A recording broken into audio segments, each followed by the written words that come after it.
All right, let me introduce. Let me go to my page. Now, I'm going to try to make sure that you all can hear her. That's my main thing.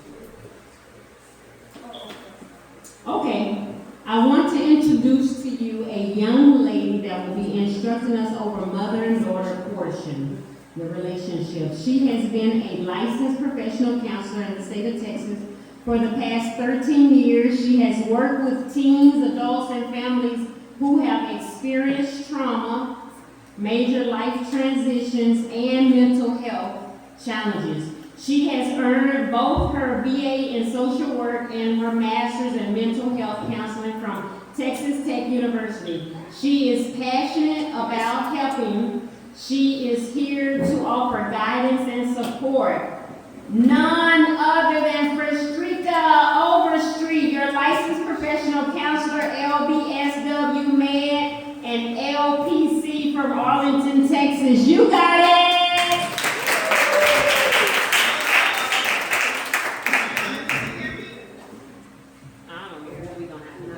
Can y'all hear her?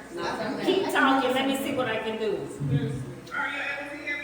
Yes. Yes. Can you hear me now? Yes.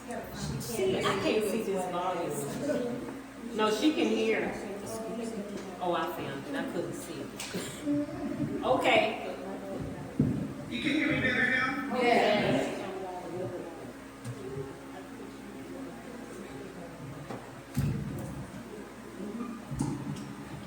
We can hear you. Okay, are you able to see my screen? Yes. Yes. Okay. So I'm gonna be transparent. My slideshow is not complete. So again, as Jenny mentioned, my name is Fredericia Overstreet. I am from Lubbock, Texas. I currently reside in Arlington, Texas. I am a therapist, and right now I have a niche for mother and daughter relationships. And so I started this slideshow with an approach of solution-focused therapy. As many of you know, mother and daughter relationships, especially with African American culture, can be really, really complex, complicated. Some people have even said that there's some jealousy in those relationships. Sometimes it's just us not being able to communicate with each other, not being heard, or just simply not knowing how to show our daughter or our mother love. So one person's love language may not be the other person's love language. And so I think that is one of the main struggles that we do suffer from in mother-daughter relationships. So here on this slide, I just have some key points of relationships with mothers and daughters. It talks about communication. Of course, as I mentioned, a lot of us come from that background of because I told you so, or asking why is a sign of disrespect. I want to encourage mothers of daughters, teen daughters, young daughters, to be okay with your kid asking why. Explain to them the why. That helps them know why not to do that in the future. If we just say because I told you so, that young mind is still curious, and more than likely they're still going to do whatever that thing is. Talks about empathy and understanding. In order to build a strong, healthy relationship, it is important for both the mother and the daughter to be able to understand and empathize with each other's perspective. We all do not think alike, we don't feel the same, so it's just important to be able to understand, show empathy, show that you care, and ask what can you do to make things better. What can I do to show you that I love you? What can we do together to build this relationship? Problem solving, that's also a key aspect, especially when I work on solution-focused therapy. I like the love and logic problem-solving method. It's that tough love. We talk about tough love. Sometimes the answer is no, right? But also, with us being able to explain that, it gives that logic to it. Mindfulness is also a very important key point of relationships. when it comes to mothers and daughters. Mindfulness can help both parties stay focused at the present moment rather than getting caught up in the past. So a lot of times we like to hold on to those conflicts that happened in the past. It prevents us from making growth. So when we speak of mindfulness, it's just important to let's talk about what we have going on right now. I don't want to talk about the mistakes I did in the past. I don't want to have that avoidance of I'm not going to ask you to do this because you never let me do this in the past. Let's talk about it right now. Let's be open-minded. And then the last thing I want to touch on for key points of a relationship talks about positive reinforcement. So it is really, really, really important for us to, and it goes both ways, for moms to tell their daughters, I'm really proud of you, I appreciate what you've done, support them, show them praise, all of those things, and that's vice versa as well. And we're all human, so moms like to hear, I love you, mom, I appreciate everything that you've done for me, all the sacrifices that you have made. So these relationships go both ways, and I think that's just the most important thing for us to understand is that we both have feelings. The mom has feelings, the daughter has feelings. I didn't realize it was so many people in the room. One of my icebreakers was, tell me, describe your relationship with your mom in just one word. And for me, that one word would have been complicated.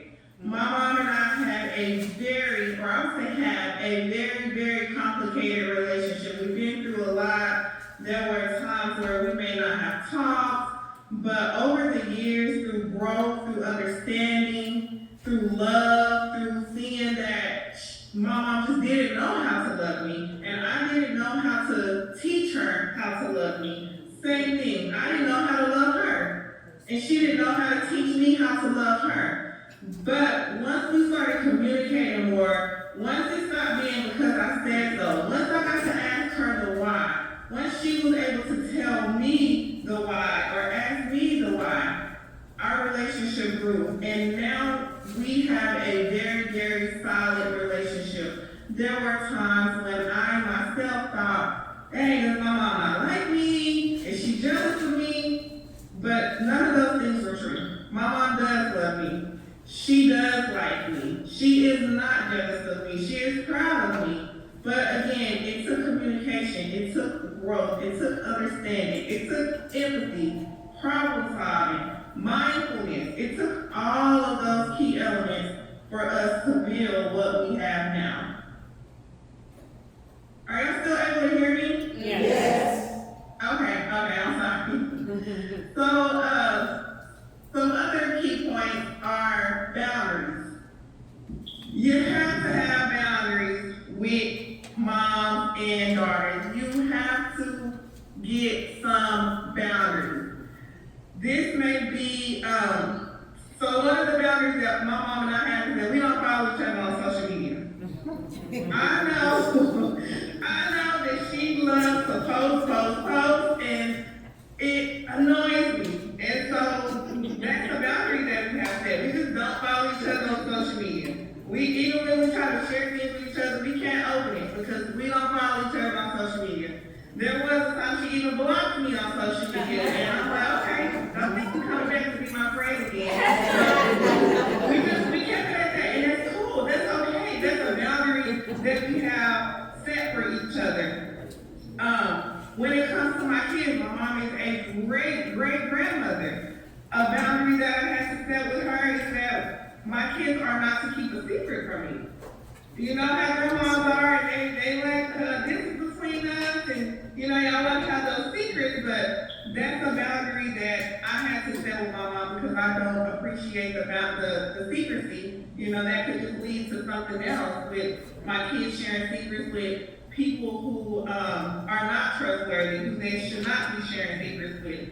And so that was a boundary that I had to set with her. It was definitely hard to establish that boundary, but with communication, mindfulness, explaining to her the why that boundary is set, and we both understand it. If my kids tell her something, she'll be like, don't say nothing, but your daughter said, da da da da da da. So yeah, just remember that setting boundaries is definitely okay. Make sure that those boundaries are clear. Make sure that you both feel secure and confident with those boundaries, and give the why. Let it be known why you set that boundary. That goes into like I statements. I feel this way because of this.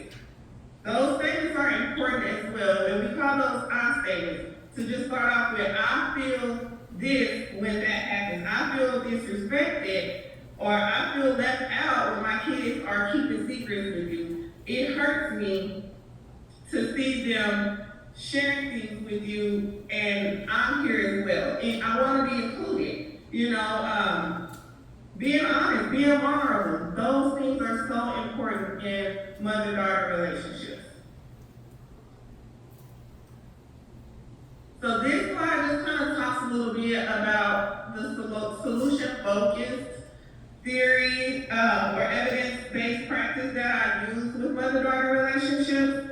Again, most times when I am going through sessions with, I start off with the kid, kind of get the background, get some accountability going because it's two sides to the story, right? So just making sure that the kid or the daughter can understand just looking at it from a different perspective, where she may be going wrong, where she may be lacking in being transparent or communicating or understanding or being mindful, where she may be holding on to grudges.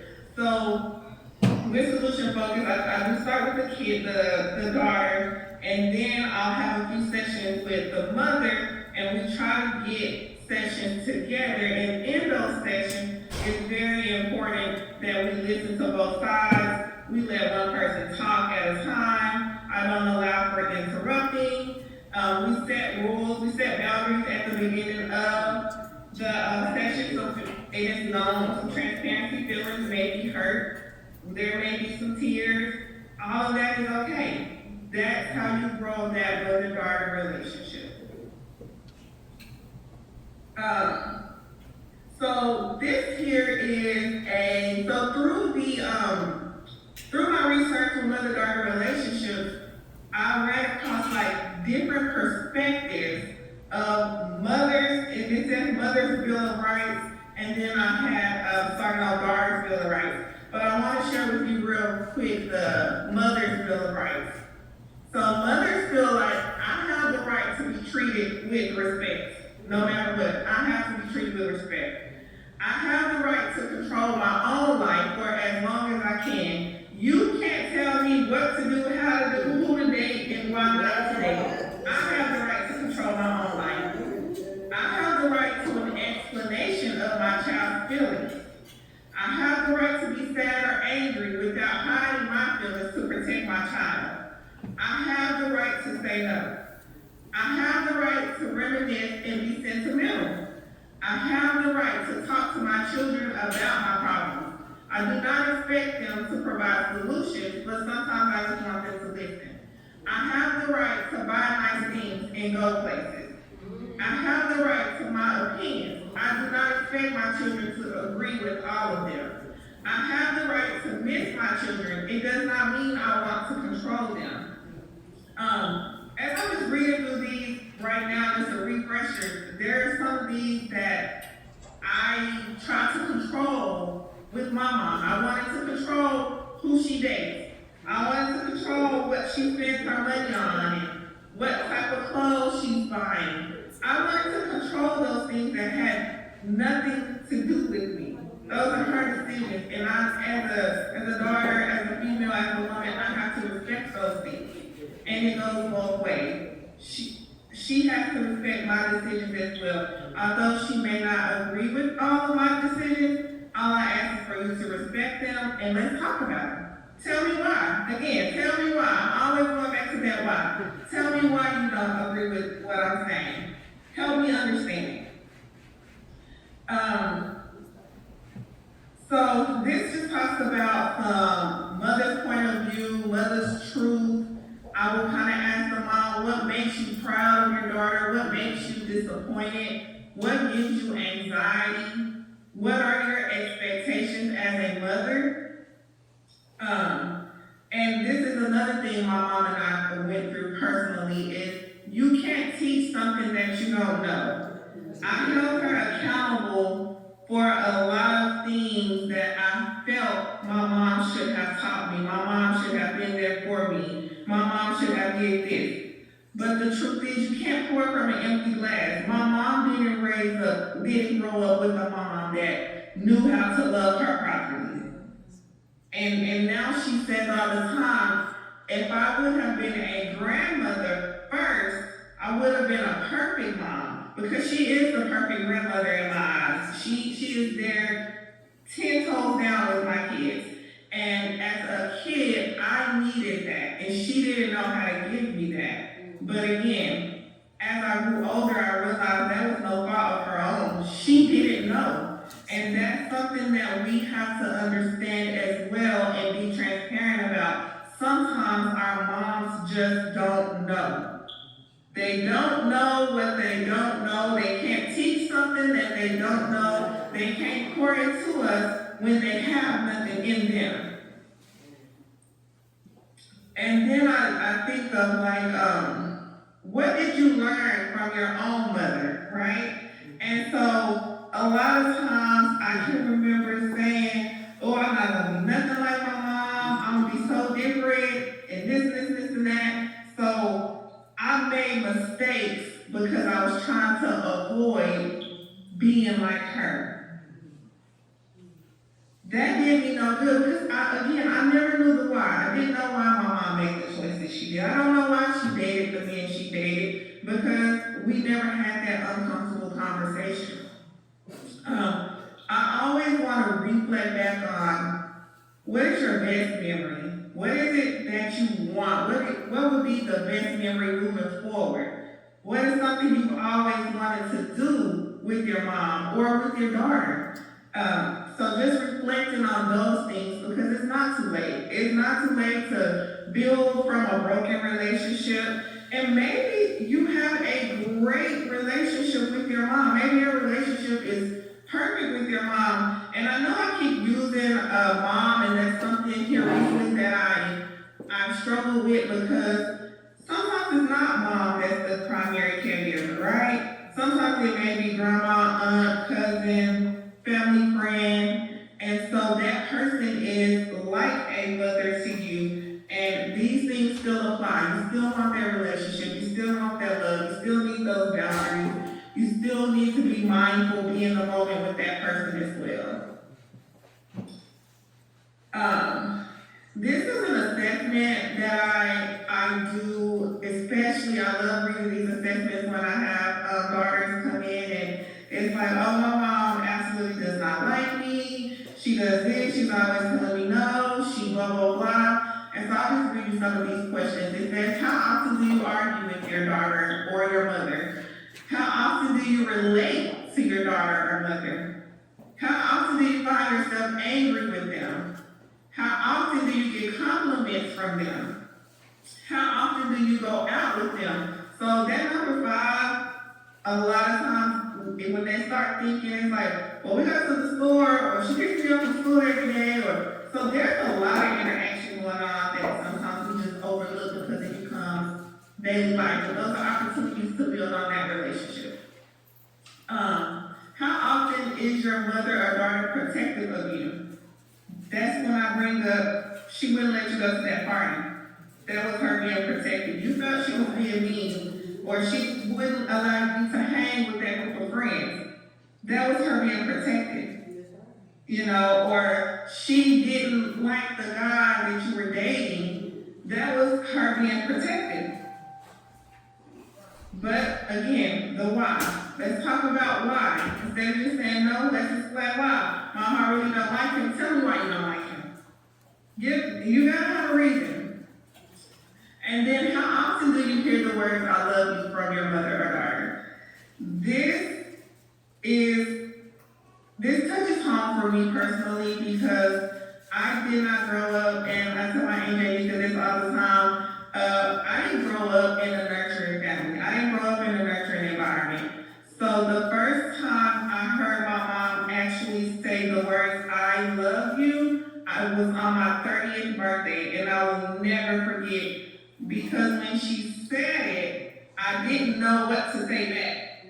Not that I don't love her, it was just a shocking moment for me. And so it took me a moment to say, I love you too, and it just sounded so weird. But one thing that I do, and I've always done, trying to avoid my mom's mistakes, I tell my kids every day, I love you. Now, do we say it like passionately? No, it's just kind of, I love you too. But we, every day, getting out of the car, every single day going to school, that's our I love you too. I try to have those conversations of, how was your day? Some things that I didn't get. And going through mother-daughter relationships, these are just moments that some kids, it can mean a lot to them. It really can, just those small conversations. And then it talks about, do you think that your mom wants you to be safe? Do you think she wants your best interest? And then what is it that she's always complaining or nagging about? Or what is it that she's judging you about? Again, the why. Something important to know. Let's see. I asked questions of what would it be like to have a better relationship with your mom? How would that, or your daughter, how would that improve your quality of life? What is something that you want her to notice about you that maybe you don't feel like she noticed or knows? And then if there was just one thing, and I want everyone to just think about this, and this is like a take home. If there's one thing that could be better for your relationship with your mom, daughter, granddaughter, niece, whomever that person is, if there's one thing that could be better, what would that be? And once you have that one thing, what can you do to get to that goal? What small steps can you take to make things better? Is it just a simple I love you? Is it just a simple checking in every day? Is it to say, what can we do today? How can we build a better relationship? One thing. I also just have the mom and daughter just write down 10 strengths. Give me 10 strengths about your mom. And then what are 10 things for improvement? The 10 strengths usually come out really quick. Those 10 areas of improvement, it usually takes a lot more thinking. Because a lot of the negativity, we start to realize it's the same issue, just worded differently. It could be the same thing of boundaries or communication, but it's coming off in 5, 6, 7 different areas, 7 different topics, but it all leads back to we don't have good communication. She doesn't tell me that she loves me. I don't know if my mom loves me. But that is the end of my slideshow. And again, I strongly encourage everyone to think of that one thing that could be better for your relationship and make changes to make that better. Can we, thank you. Do you all have any questions for her?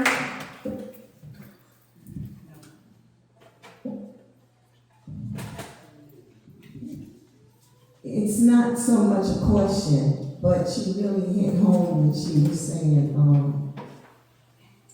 having an open dialogue, talking and communicating.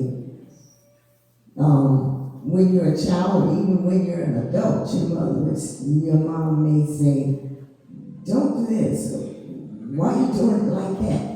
Well, your response, and then you say, well, she may tell you something, and she'll say, well, it's because I said so. You know, if they don't tell you, if there's not that communication of saying why you're telling someone something or instructing them on something, and the response is "cause I said so," then that's not good at all. And that's the way I was raised when it came down to it. "Cause I said so." And you know, over the years, even when you get grown, sometimes you have animosity and different things, but you think, I'm never going to do this to my child. And sometimes you end up doing it more than you would have liked. Thank you, Beth. Another comment or question? Yeah, I just had a comment real quick. So what she was saying about you can't pour from an empty glass. I realized looking back over, my mother passed away when I was 16. So anybody sitting here whose mother is still alive, you still got a chance to restore that relationship. You still got a chance to be, you say you romanticize about that mother-daughter. As long as your mother is still alive, you still got a chance to have that happen. But they can't do what they don't have in them to do. My mother had 9 kids, so by the time she got to me and my sister, she threw in the towel. She was like, y'all know. It was just some days I just didn't have that mother, and just seeing now. But I wanted to bring up the scripture of iron sharpens iron. That comes from Proverbs 27:17. And iron sharpens iron so that a man sharpens the countenance of his friend. And true relationships, especially in faith, should help both people grow spiritually, emotionally, and morally. And I have learned that from my daughter, who will be 16 in November. Just giving her a platform to never stop asking me questions, and she challenges me on a daily basis. Mom, why are you doing that? Why do you say that? How you acting like this? Aren't you an usher at Greater Vision? She challenges me a lot, and she's not here right now. She had to leave, but daily she challenges me. She pushes me to just be the mother that I never actually received. So I just wanted to add that comment in. But if your mother is still alive, it's never too late to restore and build that relationship. And she's gleaning, she's learning from you. She's learning from, still learning. You're never too old to stop learning. Thank you.